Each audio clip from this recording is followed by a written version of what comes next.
एक व्यक्ति अक्सर जब अपनी पत्नी से बात किया करता था तो वो अपनी पत्नी को उसके नाम से न बुलाकर किसी और नाम से बुलाता था। यही बात उसकी पत्नी को बुरी लगती थी, खराब लगती थी। जब उसकी बीवी ने ये बात जानने की कोशिश की कि आखिरकार ये मुझे मेरे नाम से न बुलाकर किसी और नाम से बुलाता है, क्या वजह है। जब वो वजह सामने आती है तो उसकी पत्नी ने सीधे सीधे जाकर कोर्ट में अर्जी दी कि मुझे इस व्यक्ति से तलाक लेना है। तलाक की मंजूरी हो जाती है, वो तलाक ले लेती है। वो व्यक्ति फिर दूसरी शादी करता है। जब दूसरी शादी करता है तो ठीक यही समस्या दूसरी पत्नी के साथ भी आती है।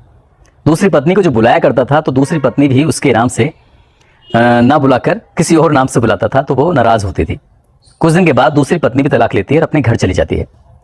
इसके बाद वही व्यक्ति फिर तीसरी शादी करता है और तीसरी शादी करने के बाद यही समस्या जो पहली दूसरी के साथ थी वही तीसरी के साथ आती है।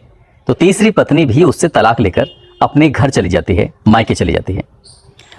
एक दिन इसी व्यक्ति की शिकायत थाने में पहुंच जाती है और जब थाने में पुलिस वाले से पूछताछ कर रहे थे तो पूछते पूछते पुलिस वालों ने कहा कि ठीक है, इत्मीनान से बैठ के तसल्ली से याद करो कि तुम्हारा कितनी महिलाओं से संबंध है। जब गिनती याद हो जाए तो हमें बता देना, हम किसी काम से बाहर जा रहे हैं। पुलिस जब गश्त लगाकर वापस आती है और उस व्यक्ति से पूछती है कि कितनी महिलाएं थीं, तो जो उसने संख्या बताई वो संख्या सुनने के बाद पुलिस वाले भी सबसे ज्यादा परेशान हो जाते हैं। इसके बाद ये बात निकलकर इस थाने से पूरे शहर में आग की तरह फैल जाती है और जब ये बात महिलाओं को पता चलती है तो वो महिलाएं सबसे पहले डॉक्टर के पास जाती हैं अपना चेकअप कराने के लिए। बात कुछ इस कदर वायरल हो जाती है कि पुलिस को, प्रशासन को महिलाओं को शांत करना पड़ता है। उन्हें कहना पड़ता है कि आप तसल्ली से अपनी जांच कराइए, ज्यादा हड़बड़ी में या ज्यादा परेशानी में कुछ ना कुछ गड़बड़ हो सकती है। आज की कहानी वाकई अपने आप में बड़ी दिलचस्प है, रोचक है, परेशान करने वाली है, हैरान करने वाली है। आदाब, नमस्कार, सत श्री अकाल। मैं उस्मान सैफी। आज की जो सच्ची घटना मैं आपको सुनाने जा रहा हूँ, ये सच्ची घटना है आंध्र प्रदेश का एक शहर है हैदराबाद और इसी शहर का एक इलाका लगता है उप्पल में 7 हिल्स कॉलोनी। दरअसल यहाँ का रहने वाला एक सॉफ्टवेयर इंजीनियर 5 अगस्त 2015 को अपनी पत्नी के साथ वो किसी काम से कंपनी की ओर से बाहर गया हुआ था। आउट ऑफ स्टेशन था तो उसे कई दिनों तक, कई महीनों तक उसे यहाँ से बाहर रहना था। उसने सोचा कि यदि घर में किसी को चाबी की जरूरत पड़ी तो वो चाबी अपने दोस्त को देकर चले जाता है। कहता है कि जब भी कोई काम पड़ेगा मैं तुझे फोन कर दूंगा और तू मेरे घर को देख लेना।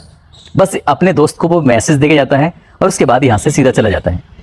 17 अक्टूबर 2015 को जब वापस लौट कर आता है, वापस लौट कर आने के बाद एक ही बात थी जो मियाँ और बीवी दोनों को परेशान कर रही थी। वो सॉफ्टवेयर इंजीनियर अपनी पत्नी से पूछ रहा था कि जो 5 तोले की चैन थी वो तुमने रखी कहाँ है। वो कहती है तुम परेशान मत हो, घर जाकर देखना, वो मिल जाएगी। जब वो घर आते हैं, घर आने के बाद सबसे पहले उन्होंने उस सोने की चैन को ही तलाश किया, लेकिन वो घर के अंदर सोने की चैन मिलती ही नहीं है। अब वो पूरा घर इधर से उधर देख मारते हैं, लेकिन घर का बाकी का सारा सामान ऐसे ही रखा हुआ था, लेकिन वो चैन नहीं थी। अब वो सोने की चैन को लेकर वो उस दोस्त को फोन करते हैं जिस दोस्त के पास चाबी रखी हुई थी। उस दोस्त से कहते हैं कि भाई जो चाबी थी, तुम यहाँ कमरे पे कितनी बार आए, कितनी बार नहीं आए। तो उसने कहा मैं तो कई बार आया, 1-2 बार मेरे दोस्त भी आए थे। तो उसने कहा मेरे घर से सोने की चैन चोरी हो गई है, तुम्हारे पास है तो तुम उसे वापस कर दो। जब उस सॉफ्टवेयर इंजीनियर ने अपने दोस्त से ये बात कही तो उसने कहा मैंने तो कोई चोरी नहीं की है। जब बात चोरी का कोई जवाब नहीं मिल रहा था तो वो परेशान होकर सीधा थाने पहुंच जाता है और थाने जाने के बाद कहता है कि साहब मैं ऐसे कंपनी की तरफ से बाहर गया हुआ था अपनी पत्नी के साथ, लेकिन जब वापस लौट कर आया देखा तो मेरी चाबी मेरे घर की सोने की चैन थी वो गुम हो चुकी है। और मैंने अपने दोस्त से पूछा तो वो इधर उधर की बातें कर रहा है। पुलिस इस मामले को गंभीरता से लेती है। उसके बाद उसके दोस्त को हिरासत में लेती है, थाने लेके आती है, पूछताछ करती है। उससे बातचीत करने के बाद पता चलता है कि इस सॉफ्टवेयर इंजीनियर के यहाँ से जाने के बाद वो दोस्त अपने कई और दोस्तों के साथ मिलकर इस घर के अंदर पार्टी किया करते थे। अब जैसे जैसे उसने नाम बताए वैसे वैसे सब लोगों को बुलाया गया और यहाँ पर जब एक व्यक्ति आता है जिसका नाम होता है मलकाजगिरी, जिसकी उम्र लगभग 31 साल के आसपास होती है, जो पेशे से ऑटो ड्राइवर होता है, उसको जब लाया जाता है, उससे बातचीत की जाती है तो वो पुलिस के सवालों के सामने ज्यादा टिक नहीं सका और उसने वो 5 तोले की चैन पुलिस के हवाले कर दी। जैसे ही पुलिस के वो हवाले कर रहा था तो बातचीत करते करते पुलिस ने उससे कई सवाल पूछे। कई सवाल में उसने एक जवाब दिया कि हाँ सर बात तो सही है। बात कुछ ऐसी थी कि उसने 1-2 नहीं कई शादियां कर रखी थी। उसने 3 शादियां की थी और लगभग 15 अलग अलग जगहों पे वो चोरी कर चुका था।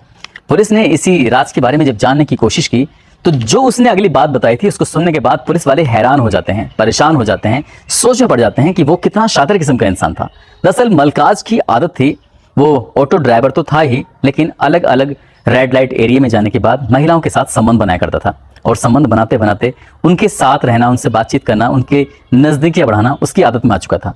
पेशे से वो ऑटो ड्राइवर था। इसी बीच में शादी हो जाती है। जब अपनी पत्नी के पास जाया करता था तो पत्नी के साथ भी वो वैसा ही व्यवहार किया करता था जैसा व्यवहार वो उन रेड लाइट एरिया में पड़ने वाली वेश्याओं के साथ किया करता था।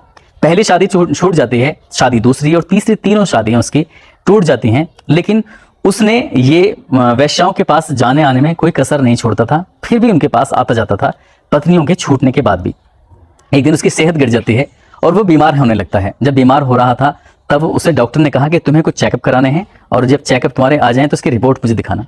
डॉक्टर जब उसकी चेकअप की रिपोर्ट देखते हैं तो वो खुद परेशान हो जाते हैं। दरअसल वो व्यक्ति जो था वो HIV पॉजिटिव पाया जाता है, उसमें एड्स की रोग अंदर घर कर चुका था। और जब ये बात उसे पता चलती है तो उसके पैरों तले जमीन खिसक जाती है। वो सोचने पड़ जाता है कि आखिरकार ये सब हुआ कैसे। दरअसल वो हुआ ऐसे ही था क्योंकि वो वेश्याओं के पास जाता था, अपनी पत्नी के साथ भी रहता था, अलग अलग महिलाओं के साथ वो संबंध बनाया करता था और उसके लिए जो एक प्रिपरेशन होती है उसको वो कभी भी नहीं इस्तेमाल किया करता था। इसी के चलते जब उसे एड्स हो जाता है तब उसने बजाय अपनी बीमारी का इलाज कराने के उसने एक दिमाग में कुछ नई खुरापाती सूझ जाती है और यहीं से वो शुरू करता है महिलाओं के साथ संबंध बनाने की। एक होड़ सी उसके अंदर मच जाती है। जिस दिन उसको ये पता चलता है कि उसके एड्स की बीमारी है तो वो न केवल रेड लाइट एरिया में वेश्याओं के पास जाया करता था बल्कि उन महिलाओं से भी वो संबंध बनाता था जिन महिलाओं के बच्चे उसके ऑटो में बैठकर स्कूल जाते थे या कोई सवारियां ऐसी होती थी।